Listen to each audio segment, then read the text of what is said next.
Hi lovelies and welcome to Perfect Glamour Fashion. Today we're going to be learning this trending Basque waistline Ankara and plain combo.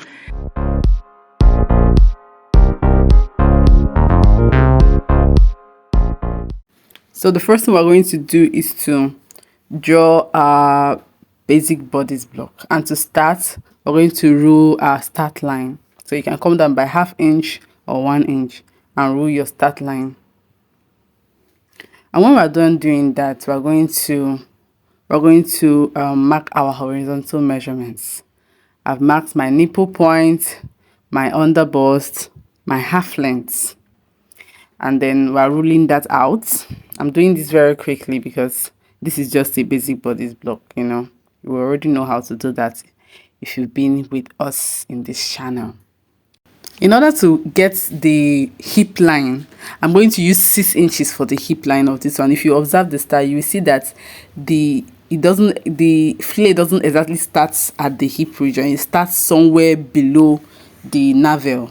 It starts somewhere at the base of your stomach. So that's where we're going to be using as our hip. So 6 inches after your waist is where I'll be marking as my hip. Now I've labeled the lines for clarity. I'm going to be drawing out the basic bodice block now. So for this measurement, we are using basic bodice block, basic neck measurement, which is 3 for the width, but for the depth I'm using 7. So this is going to be determined by how deep or how much cleavage you want to show. If you want it to stop at your cleavage region, you use 7. If you want it to be deeper than that, you go for 8, 9, or at your nipple measurement. Now I divided my shoulder by 2 and marked, and I'll go down by 1 inch. We already know how to do this. You go down by 1 inch to form the shoulder slope. When we've done this, I'm going to mark my armhole depth. For me, it's 7.5. Remember, armhole depth is your bust divided by 6 plus 1.5. Your bust divided by 6 plus 1.5. Now I'm going to ensure that my line is accurate by marking the 8.5 I have now. That is 7.5 plus 1 on another point, just to make sure that I have something accurate. I hope that's clear. Alright, so I'm ruling out the lines. So I'm going to rule this out. Then I'm going to divide my bust by 4. We're going to divide the bust by 4 and then mark it by the angle you formed in your armhole region. So when you divide it by 4, you're going to mark whatever you get. The next thing is to divide the armhole depth by 2. And then whatever is the half, you're also going to mark that point. And at that point, you come in by ½ inch. Yeah, this to form your slope, your armhole slope.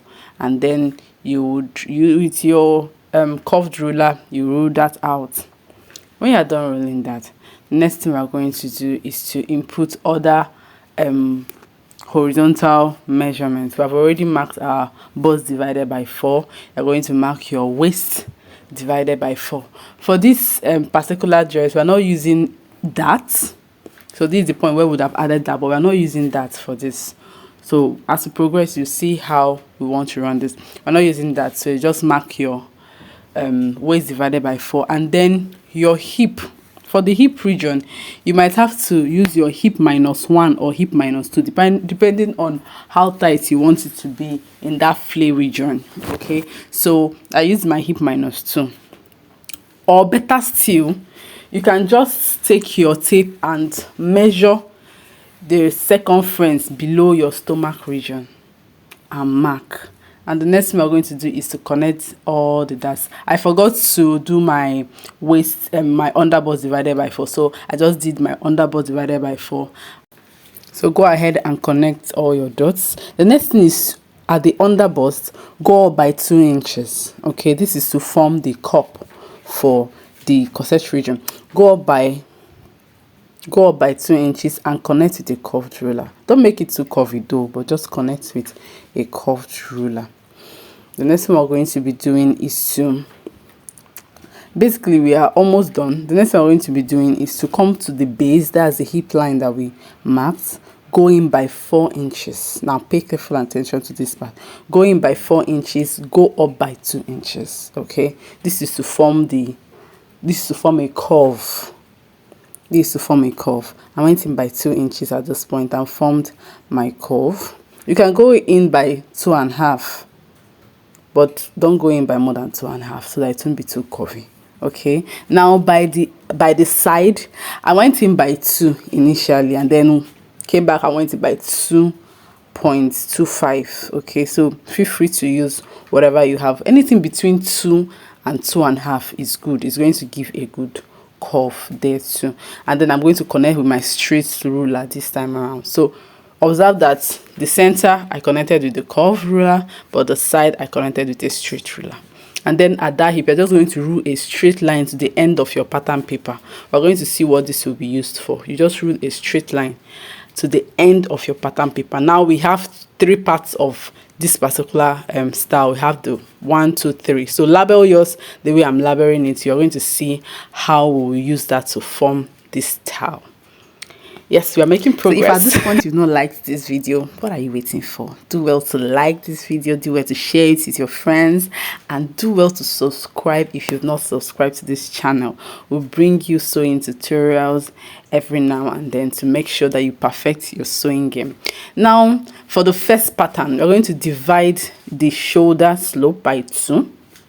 So whatever you get, you can just bend your tape the way I'm doing right here. Now you're also going to divide whatever you have at the edge of your armhole and your center front. You're going to divide it by 2 to form a straight line. So just watch carefully what I'm doing and just follow what I'm doing.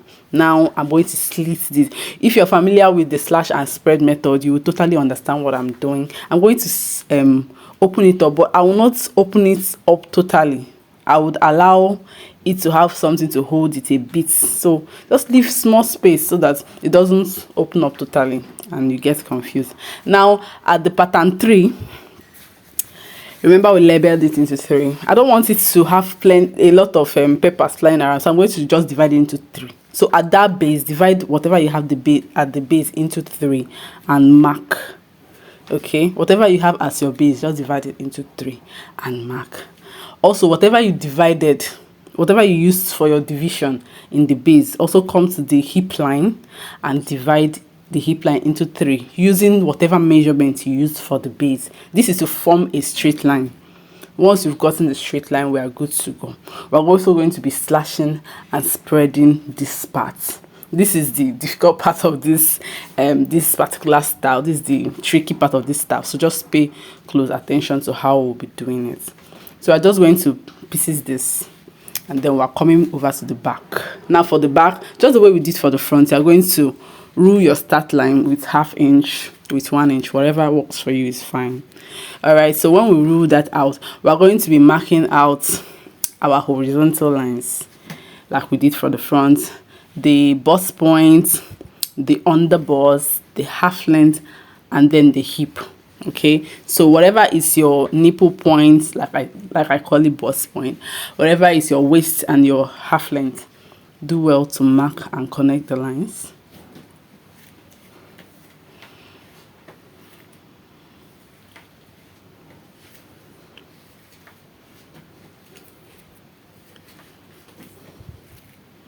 If you have any questions so far, do feel free to ask me in the comment section. So for the hip, I used 6 inches for the front. So whatever you use for the front, do well to use it for the back so that it can correspond. The aim is that everything you're doing to the front should correspond with what you're doing at the back. Okay. All right, with that being said, the next thing we're going to be doing is to rule out our zip allowance. Don't forget to add zip allowance to yours. Yeah, rule out your zip allowance. I'm using 1.5 inch. You can use whatever you want. You can use 1 inch, you can use 2 inches. I'm just using 1.5 inch. Normally I would have used 1 inch. 1 inch is totally enough to run your zip. All right, next we're going to be ruling our neck width and our neck depth. I'm using 3 by 1. This is standard for ready to wear depending on the style though, so I'm using 3x1. And then I'll mark my shoulder divided by 2, basically what we did for the front is what we're doing for the back. And then I'll come down by 1 inch to form the shoulder slope. When we form the shoulder slope, the next thing we'll be doing is to come down by whatever your armhole depth is. Remember we said that armhole depth is your bust divided by 6 plus 1.5. So I'm going to mark that and rule.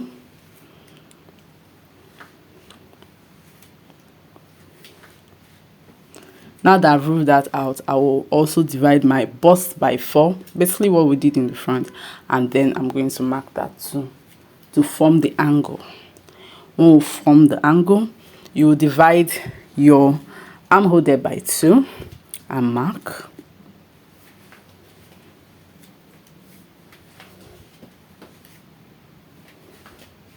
So in case you are new here and you don't know how to draw your basic bodice pattern, you can just use this basic bodice pattern actually, or you can check out my video on how to draft your basic bodice block. It's very detailed, it's beginner friendly. It will help you so much to understand how these things are done. So over to the horizontal measurements. You divide your underbust by 4, your waist by 4, and your hip by 4 minus 2 if you're using your exact hip measurement. But you can just take the accurate measurement by taking the circumference below your belly. So that's 6 inches after. You can measure 6 inches after your waist and just take the measurement so that you get the accurate measurement of what you need.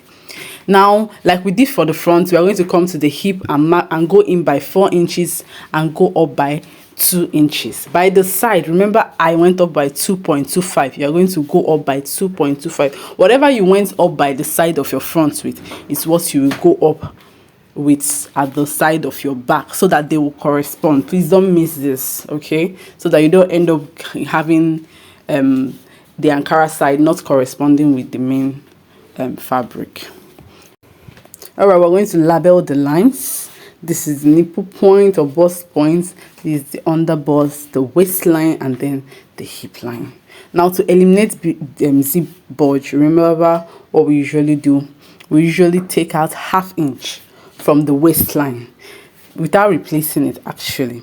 But if your client is plus size, do well to replace whatever you take from the zip allowance at the side.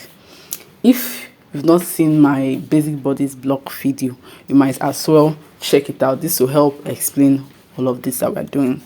All right, with that being said, the next thing we're going to do is to rule a straight line connecting our hip line to the base of our pattern paper like we did for the front. At the end of the day, we have just 2 pieces of this pattern. We have 1, which is the basic bodice, and then 2, which is the skirt parts. And I brought in my fronts to show you that both the side of the front and the side of the back is corresponding. So we're going to cut out what we have, and then we'll see how to piece this together. Just like we did for the front, we're going to be dividing this into pieces to help us with our slash and spread method. Now we're going to measure what you have here and make sure that it's the same thing you had for the base of your front. So I had to trim this a bit to get exactly what I had for the base of my front, and I'll divide it by 3, just the way you did for the front. Okay, divide by 3. Whatever you get, also divide the hip line by 3 using the measurements you used for the base and form your straight line. This is basically how to cut this clothes. Isn't it simple? All right, I'll be posting the next tutorial on how to cut and sew this dress. This video is already too long, so I'll be cutting it down here and I will post the next video. Do well to meet me in this next video. It's going to be very easy to sew and you're really going to love it.